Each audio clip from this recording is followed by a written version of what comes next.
Indonesia KONI Aceh menggelar silaturahmi dan buka puasa bersama dengan seluruh pengurus provinsi cabang olahraga, pelatih, serta atlet di Banda Aceh semalam.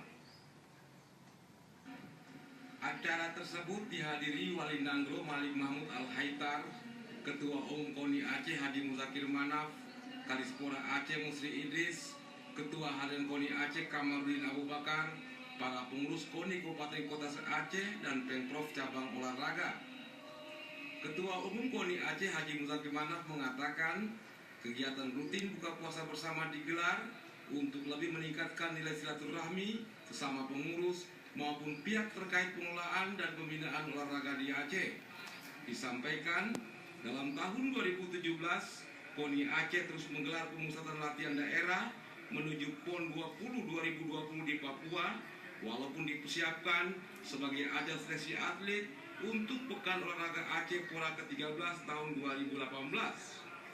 KONI Aceh juga fokus melaksanakan babak prakualifikasi Pora mulai bulan Juli hingga Desember 2017 yang diikuti 29 cabang olahraga dan pelaksanaannya menyebar di beberapa kabupaten kota. Bahkan Aceh dan Sumatera Utara sedang berupaya menjadi tuan rumah PON 21 tahun 2024 secara bersama yang tentunya membutuhkan dukungan semua pihak. Ustadz Munawar Adnan dalam tausiah singkatnya menyampaikan agar kalangan pelaku olahraga tetap meningkatkan rasa persaudaraan dengan penuh keimanan dan ketakwaan kepada Allah Subhanahu wa taala sehingga tidak terjadi perselisihan dalam mengangkat harkat dan martabat olahraga Aceh di tingkat nasional.